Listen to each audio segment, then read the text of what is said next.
Hello and welcome to the Blue Square Review 2008-2009. We're here at Wembley Stadium where fans of both Torquay United and Cambridge United are here to hopefully see their team progress to the Football League alongside the champions Burton. It's been another fascinating season in the Blue Square Premier, and of course the end of season playoffs always provide that extra bit of drama. But let's go back to the beginning and see how the season unfolded in the Blue Square Premier. The season kicked off with newly promoted Barrow entertaining Oxford United, one of the early title favourites. But there was to be an early shock to the system for Darren Patterson's side. Here's a free kick. It's in! Mark Boyd caught Hinchcliffe off balance and scores the first goal of the Blue Square Premier season, and it goes to the new boys, Barrow. This is Hunt for Barrow. He's looking for Henny, who's got there. And that is a penalty to Barrow. The 24-year-old to make it 2-0 to Barrow. It's beginning to become a dream return to the top flight of non-league football. Hunt. Walker again, there's men over here for Barrow. Bond leaves it for Brown, this is for 3-0. What a night for Barrow. So Barrow off to a great start in the Blue Square Premier, and also new to the division were relegated Wrexham, who wasted no time in getting their season underway with an emphatic 5-0 win against Stevenage Borough. And later in the month, the Red Dragons played host to Oxford, who were still struggling to live up to their early season billing. It is better the back post. 6'5", he wasn't going to miss that.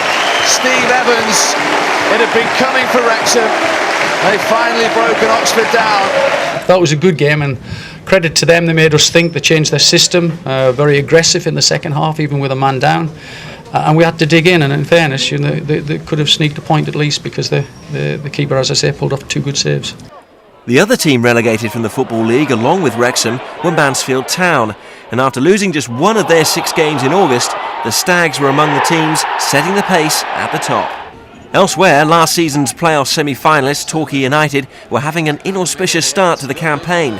After this 2-0 defeat against Ebbsfleet United and subsequent defeats against Crawley Town and Salisbury City, Paul Buckle's side entertained York City, looking to stop the rot. Now, plenty forward here. 4 yellow shirts in the penalty area, over the ball, and then Stevens! First touch, and it could be a golden touch for Paul Buckle and Torquay United. They have the breakthrough, and it's the substitute that's done it. McBreen's touch, then Brody's. Here's Soji! They're not there. It's a super strike from Onome Soji. His first of the season, and with less than 4 minutes left, it's drawn York level. I couldn't see where a goal was going to come from. It's no disrespect to York. I thought we dominated the game, got a goal up, and we looked comfortable. But it just shows we switched off once, and it's a fantastic finish from the lad, and we have to accept it and we have to move on. So, with the season just a month old, Forest Green Rovers, Mansfield and Cambridge United were flying high, with Salisbury also starting well.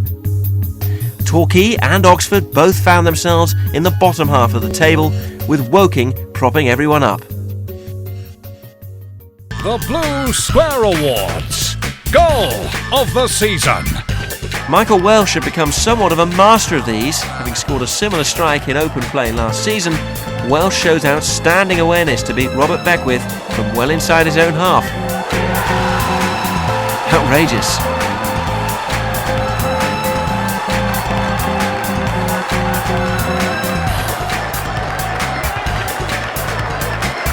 The Blue Square Awards, as voted for by the fans. After wholesale changes over the summer, Lewis were finding life in the Blue Square Premier increasingly difficult, and a 4-0 home defeat to Rushden and Diamonds did nothing to allay fears that it would be a long season for the Rooks. Staying in the southeast, Crawley were building up ahead of steam, winning 5 and drawing 1 of their 6 games in September to take them to the top of the pile by the end of the month.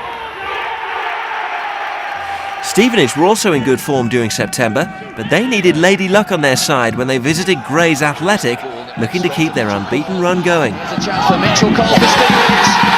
He doesn't miss those. The former Grays player who was part of the side that got promoted into the conference scores against them. His third of the season for Stevenage. Is that an immediate response? Slow-mo's corner. It's a fantastic save. And Stewart rams it back in. Grays are level. And they were behind for just 60 seconds. And here's another gift, and it's Mitchell Cole again. This is for 2-1. It's still Mitchell Cole, Stevenage. It was a very ugly win tonight, but you know, you can't complain. As you say, we got off to a bad start and we're now grinding out results, and that really was ground out tonight. They played by far the better football and I think deserved something out of the game. So, confirmation Crawley were league leaders at the end of September, Kidderminster Harriers were going well, while Burton Albion were also gathering momentum. Northwich Victoria were now looking up at everyone else, with Lewis, Grays and Woking all inside the relegation zone. Brian Little paid the price for Wrexham's indifferent start, with Dean Saunders arriving at the racecourse ground at the start of October. The Blue Square Awards Player of the Season. While in general Oxford United might have had a difficult season, in attack they possessed one of the division's shining lights. On loan from Shrewsbury Town, James Constable found the net 24 times, a real positive in a frustrating year for the Utes. The Blue Square Awards, as voted for by the fans. Histon began October just off the pace, but 3 wins out of 3, including a 1-0 win at Ebbsfleet, saw the Stoots climb into the playoff places. Then Midson. Then the overhead effort was a spectacular effort from Damien Reeves, right on the stroke of half-time, with his 4th goal for Histon and the visitors' lead. No, it's fantastic for everybody. I thought first half we didn't play particularly well. Scored a great goal right on half time, but I thought second half we've come out and created most of the chances, and I thought by the end of it we thoroughly deserved it. Histon's neighbours Cambridge also had a good month, going unbeaten to consolidate their position near the top. Wilmot's cross, Crow! What a beautifully worked Cambridge United goal! And it ends with Danny Crow scoring his first goal for the club. Elsewhere, Burton continued their climb up the standings. Early ball's a good one. McGrath with the shot! Great finish from John McGrath. While at the other end of the table, Salisbury stunned high-flying Crawley to end a 7-match losing streak.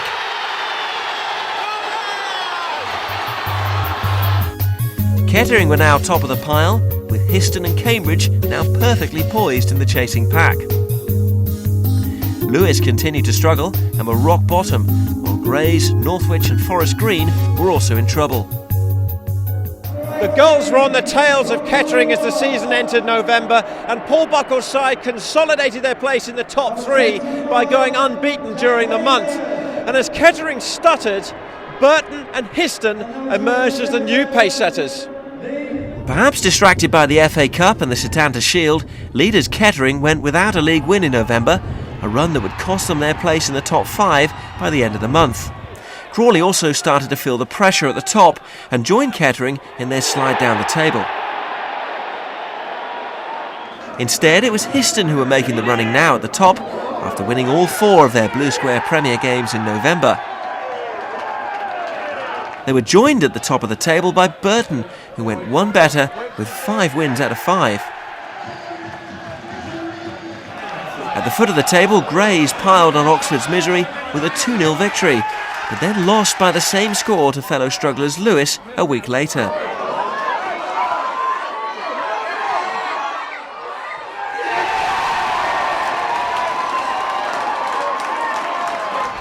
Forest Green remained in trouble as well, but Eastbourne Borough did just enough to keep themselves at arm's length from the relegation zone.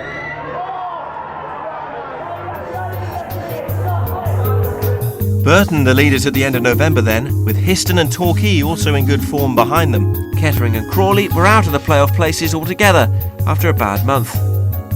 Meanwhile, Oxford's miserable away form kept them in the bottom half of the table. Oxford's poor start finally told at the start of December when manager Darren Patterson parted company.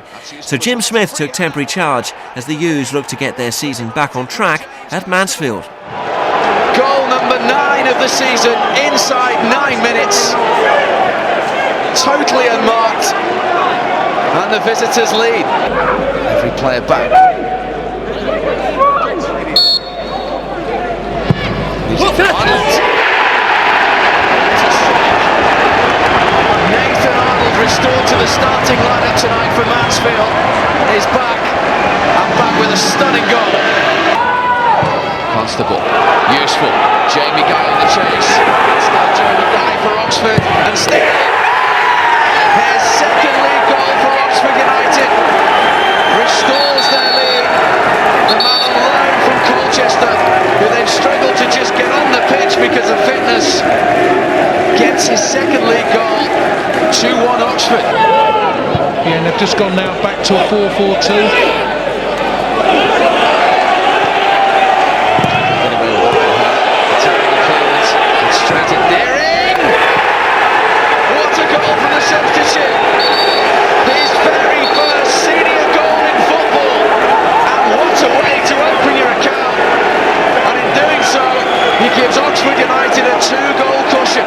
The departure of Darren Patterson this week, what's it been like for the players? How does that affect them? It's tough, obviously, because he was a friend of mine and a manager, and I think the lads got to take some of the responsibility. We haven't been performing well enough, and tonight we had to put it right, and lucky enough we did. Also at the bottom, Eastbourne continued to pull away from danger with wins over Northwich and promotion-chasing Torquay. Forest Green also managed to haul themselves out of the bottom 4 thanks to a 1-0 win at Ebbsfleet. At the top, Cambridge kept up the pressure on the teams above them in the playoff places, while rejuvenated Wrexham harboured playoff aspirations of their own.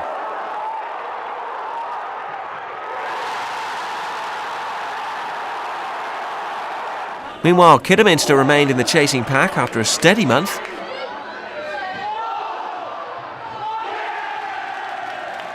But December was all about Burton Albion. The Brewers had now opened up a clear lead at the top, although it looked like Nigel Clough's men might have slipped up when they entertained York. Still Smith, onto his left foot. It's a second York City goal for Adam Smith, on loan from Gainsborough Trinity. And the visitors have a shot lead at the Pirelli Stadium. It's going to be Ryan Austin after all that. Ingham didn't hold it. And Harrod, following it, equalises for Burton Albion. Michael Ingham, the goalkeeper, didn't hold the first effort, and he got caught by the supporter coming onto the pitch there as well. But Harrod can play, will get the goal, his 10th of the season, and they're level. Here's Corbett. Decent delivery, and all the way through, and it's an own goal. Danny Parslow, I think it touched last. York City, who led 1-0, now trail by 2-1. 9 wins in a row, Jake. What is it that's clicking? Well, we're all going for the same thing, that's success and promotion. And each week in, week out, we're going to try and get the 3 points. And the further we can get away from Easton and Torquay and the other strugglers behind us, we'll keep going. A 2-0 win at Mansfield made it 10 consecutive wins for Burton and a 10-point lead over Histon at the turn of the year. Oxford, now with Chris Wilder in charge, were back in the top half of the table. Lewis were off the foot of the table to be replaced by Northwich, but survival for the bottom 2 sides was beginning to look like a tall order. Woking now occupied the final relegation spot. Although Burton had amassed quite a lead at the top of the table, the chasing pack kept up their pursuit, and Cambridge had an 11-game unbeaten run in February and March. And what no one knew was that Burton were about to lose their manager. After 10 years at the helm with Burton, Nigel Clough had been lured to Pride Park to follow in his father's footsteps as manager of Derby County. A big move for Clough, who will always cherish his time at Burton. It's the first managerial job and also finished playing here. and the people and the relationships that you build in 10 years. It's an awful long time, and very, very happy memories. But as Clough prepared for life in the Championship, the Blue Square Premier was struggling against the weather, with many games falling foul of the cold snap in early January. Torquay did manage to play host to Wrexham, though it was hardly holiday weather on the English Riviera. Useful cross over Louis, but then in came Ryan Flynn for his first ever Wrexham goal to give the visitors the lead. Ghosted and unmarked, and the player on loan from Liverpool opens his account for Wrexham. Nicholson's delivering. Back in from Rowe. Touched by Hargreaves, who went down. Felt had a little nudge. Sharp, so I don't think there was really a lot in there. Was a little bit. His arm was up. If it hits his arm, there was a little nudge there, wasn't Hargreaves. If it hits his hand, Jefferson Louis. Ball back in, it's an equaliser, and it's Roscoe the same. Got the second ball back across. And he wasn't going to miss from there. His 7th of the season. We're all square again. Eastbourne maintained their good form and celebrated a derby victory over Lewis at the Dripping Pan.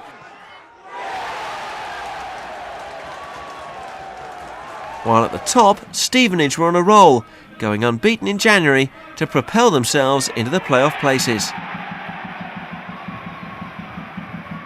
Oxford were also picking up some momentum, and they travelled to rivals Cambridge at the end of the month. Haldane's cross, Constable might make something of this. Boland tries to close him down. He got the cross in, and there arriving was that man Murray. And Oxford have the lead, a deserved lead.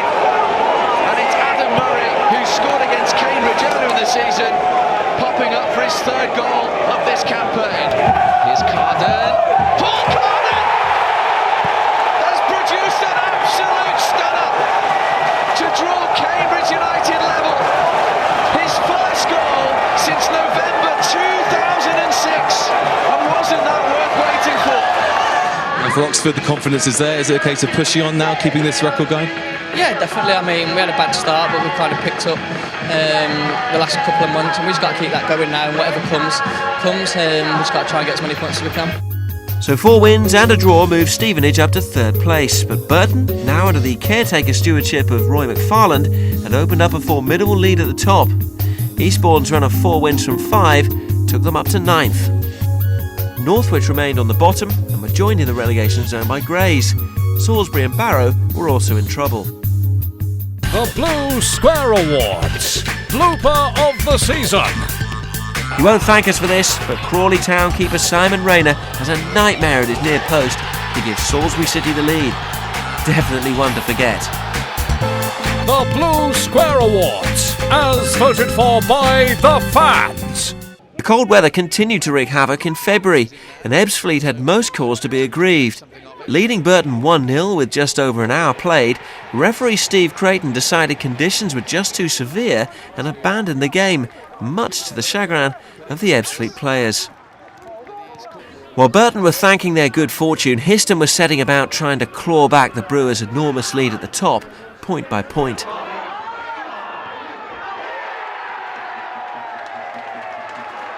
Meanwhile, Cambridge began their charge for the playoffs, putting together an unbeaten run that included a 3-1 victory at Kidderminster. Goes down, the referee says penalty. It was untidy from start to finish as far as Kidderminster were concerned. Has the chance to make it 8. Adam Bartlett in the Kidderminster goal has the chance to redeem himself. He can't, and Cambridge United lead inside 19 minutes at Aggborough. Useful, Rendell, fantastic save, the follow-up's in there. The flag is down, and Cambridge United lead by 2-0, and Chris Holroyd was the fastest to react, his 4th of the season, and after half an hour, the visitors have a 2-goal cushion. This is Schmeichel for Kidderminster, trying to play in Ferrell, and then the shot from Bartoma gets Kidderminster back in it. His 11th league goal of the season, finally gets the ball off Danny Potter too, and something out of nothing as far concerned, but they've reduced the deficit to 1.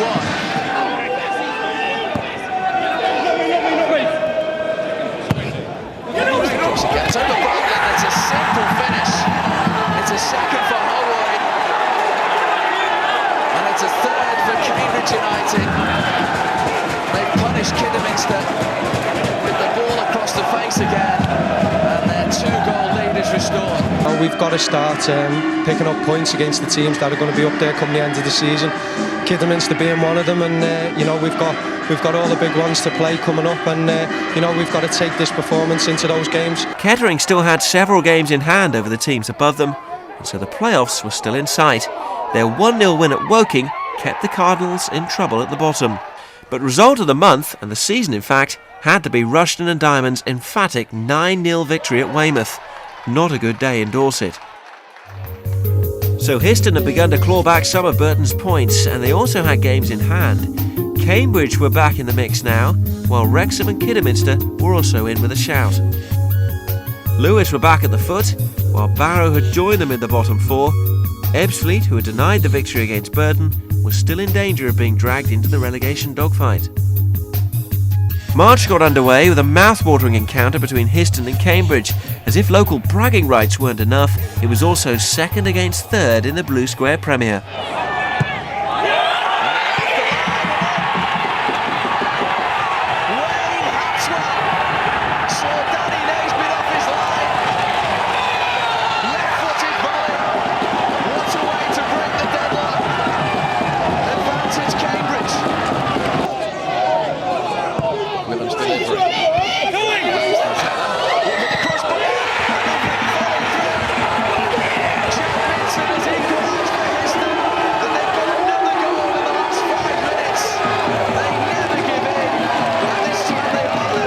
We're happy with the draw, really. Our closest rivals, really, at the moment, so we're happy being in the playoffs at the moment. Meanwhile, both Oxford and Kettering still had outside chances of making the playoffs, and the two sides met at Rockingham Road midway through the month. It's Nelthorpe this time! What a good decision! Craig Nelthorpe's second goal for Oxford United. The player on loan from Doncaster beats Lee Harper and gives the visitors an early lead. Well, Oxford United have made a flying start here. Here comes their corner. Oh, it's a good delivery as well. They're taking a pin. They lead 2-0. Wilmot was jumping at the back post. He's the one smiling. But Oxford United have made a storming start. And inside 7.5 minutes, they're 2 goals to the good.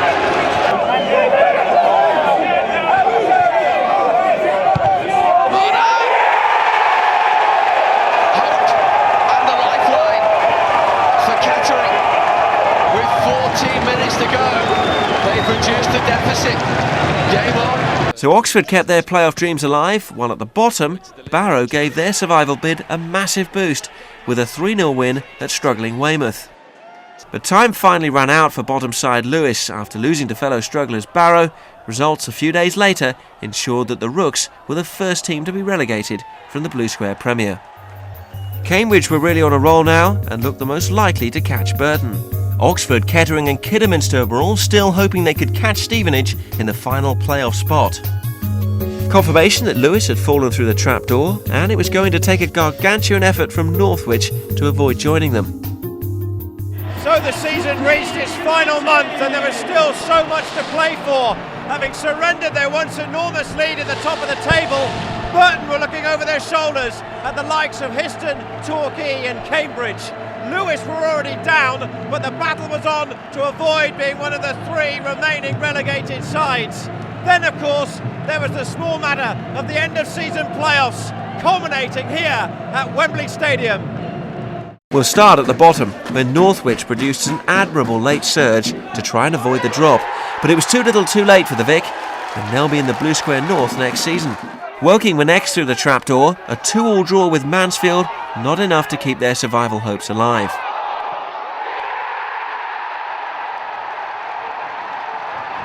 That left one remaining relegation spot. York had been in real trouble when the month began, but wins against Eastbourne and Forest Green propelled them out of the danger zone, leaving Weymouth to slip into the Blue Square South. In the end, the bottom four all finished well adrift of Barrow in 20th place, who will now look forward to another year in the Blue Square Premier. Northwich will compete in the Blue Square North next season, while Woking, Weymouth and Lewes will all fight it out in the Blue Square South. And so to matters at the top. Torquay travelled to Burton, knowing a victory would still give them an outside chance of catching the Brewers in the automatic promotion slot. What a goal from Danny Stevens for Torquay United. Inside the first 10 minutes, direct, positive, and Torquay have the lead. It's still theirs to lose, but we wanted to, fight till the end, and that's what we are doing. So we've given ourselves a chance, but it doesn't matter which way we do it, we just need promotion. Burton was stuttering, and later in the month Oxford also went to the Pirelli Stadium looking to take advantage, knowing that they too could still sneak into the playoffs. Chapman! A 1-0 win kept the dream alive, but in the end Oxford would rue their poor start to the season, and Stevenage claimed the final playoff spot. And in the race for automatic promotion, Cambridge were now the only team that could catch Burton. As the teams entered the final day of the season, Burton's lead had been cut from a staggering 19 points to just 3. Cambridge had to beat Altrincham to be in with a chance, while Burton only needed a point at Torquay. The Gulls, however, had still to clinch their playoff berth. Here's Danny Stevens, the man who scored the goal at the Pirelli against Burton Albion. Lays it inside to Hargreaves! Torquay United level. 2-2 for Chris Hargreaves, the skipper. Another twist on this dramatic last day. He's going to want to make a reaction as quick as possible. Hargreaves got a touch, so too did Benyon. Torquay United lead. Elliot Benyon, restored to the starting lineup today, has repaid Paul Buckle with a goal. 60 seconds into the second half. 2-1 to Torquay. So all eyes turned to the Abbey Stadium, but frustrated by Stuart Coburn in the Altrincham goal, Cambridge were eventually held to a goalless draw. So it was the playoffs again for Gary Brabbin's side, which meant back at Plainmoor, it was party time for Burton. Burton Albion, Blue Square Premier Champions for 2009. They're heading to the Football League for the first time in their 59-year history. From the days in the Southern Premier League, the Northern Premier League. It means the world to everybody associated with Burton Albion. The club set up for league football, and it's took us 7 years to get there, and eventually we're there. So let's just hope we can continue next year and push on from. We have to take heart from the likes of what Exeter and Dagenham have done, and hopefully push on ourselves. I'm pleased for the football club. We are now a football league club now, which is tremendous. We've made a little bit of history, and the next step is, can we stay in the Football League? That's the thing. So there you have it. Burton Albion will be playing in League 2 next season. As for the playoffs, Torquay's last day victory against the champions meant they would face Histon, while in the other semi-final, Stevenage would take on runners-up Cambridge. The Blue Square Awards, Manager of the Season. There could be only one choice for Manager of the Year. Although he left midway through the season to join Derby, Nigel Clough's Burton were well on their way to the Blue Square Premier title and promotion into the Football League. After 10 years of service, a deserved honour. The Blue Square Awards, as voted for by the fans. The playoffs began with Stevenage entertaining Cambridge, and even Darren Murphy's red card couldn't stop it being a memorable night for Borough. 10-men Stevenage lead. Mark Roberts got the final touch. His first ever goal for Stevenage, and what a time to score it. Just 2 minutes into the second half, and the 10 men have their noses in front. Now, what's the response from Cambridge United? Jay Reason. High ball looking for Crow. Phillips! What a goal! That's what he's capable of. Instant reply from Cambridge United, and a reply of the highest quality from Lee Phillips. Forward by Drury, Potter backpedaling here. Orison got there first! The big game, the big player steps up to the plate. Positive, just 2 goals in his last 10 games. But that's why he's so important to Stevenage Borough. His 29th goal of the season, and it could be a priceless one. Here's Drew at the other end. Morrison's free here. Steve Morrison! How big could that goal be? The Stevenage captain has come up trumps again, and the 10 men now have a 2-goal advantage over the 11. Great time to score so soon after the break, but then to concede so quickly, you must have been worried. I don't know about worried. I was furious. I don't know about worried. I mean, we worked so hard to make sure we switch ourselves on. You know, immediately after we've scored, we worked hard to get the ball back and keep our concentration. It was a disappointing goal to concede, but I don't think we should dwell on that. Although there's lessons to be learned. I think the 3 goals that we scored were fabulous, and the attitude and the application of the players were tremendous. Nicholson's throw. Seals got something of a touch. Sturrock then poked it to Carlisle, and this is Nicky Rowe. It's in. Gwilym got a touch on the way through as well, but it's Nicky Rowe who scored against Histon in the league game here earlier in the season. Scores against them again to give Torquay United the lead. That's over Sturrock. Sills! The Barron run is over. 9 games without a goal, but when it matters most, he's found the back of the net, and Torquay United have a 2-goal advantage. Antonio Murray again. What is Histon's response? Away by Mansell. Gareth Gwilym, the left back. Deep cross. Murray jumping. Nicholson got it away. This is Barker. And still Barker. Towards the deep post. Histon hold their head in their hands. They know that just needed a touch. Histon are a different prospect at home. You know, they're a good side. They proved that all season. So you know, like Nicky says, we're going there with a 0-0 mentality, and we'll be playing with our, you know, playing our hearts out to get to Wembley.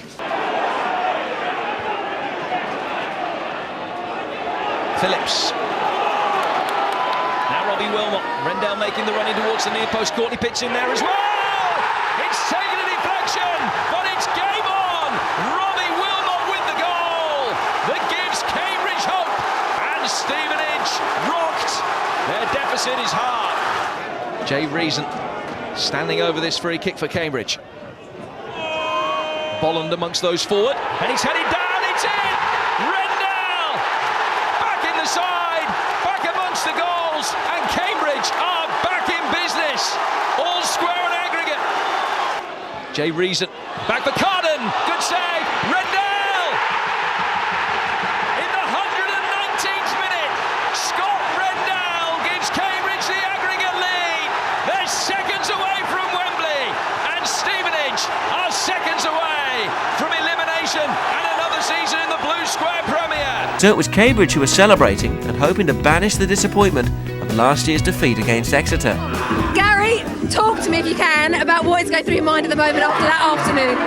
I'm just delighted because I think we've deserved it. You know, I thought we'd been professional and worked hard all season, and you know, I always believed. I know we were up against it a little bit, but we're used to bouncing back, and I thought we'd done it excellently today. In from Gwilym. Massive bodies. Then it came to Andrews. Hope for Histon. Quarter of an hour in. Neil Andrews restored to the starting lineup by Steve Fallon today. Repays him with a goal. A 1-0 win for Histon, but it wasn't enough, and Torquay had gone a step further than last year to book their place in a playoff final against Cambridge. It feels good for the players in front of me here, the ones from last year that had the disappointment, and the new lads that have joined us. Delighted for all of them, the staff as well, but we want to go one step further now. The Blue Square Awards Save of the Season. With the seconds ticking away in the playoff semi-final, Torquay keeper Michael Poke shows brilliant reflexes to turn a thunderbolt from Matt Mitchell-King onto the bar, ensuring the goals will be going to Wembley. They don't get much more vital than that. The Blue Square Awards, as voted for by the fans. Over 35,000 fans made the trip to Wembley for the showcase final as the two teams battled it out for the right to join Burton in the Football League.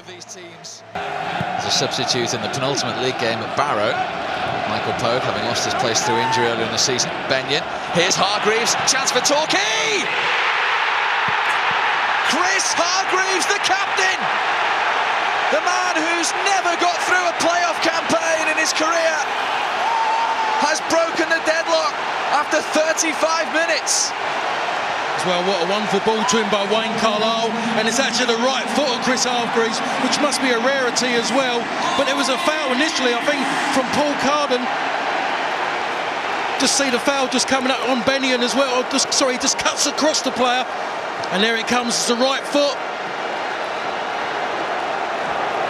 And here's a little clip from Carden and Wayne Carlisle. But what a finish that was from in the top corner. Not a chance at all for Adam Bartlett for me. Just couldn't get across to it. Struck it so hard as well with his weaker foot. Always moving away from Bartlett. Against the run of play, they get themselves in front. Then by Carlisle, here's Bennion. Carlisle away to this right-hand side again for Torquay. The break is on. Danny Stevens in the penalty area if he stays onside. Carlisle checks instead. He's looking for Bennion. Sills! Torquay United are close to the promised land. A 2-goal advantage with 15 minutes to go. They can start dreaming.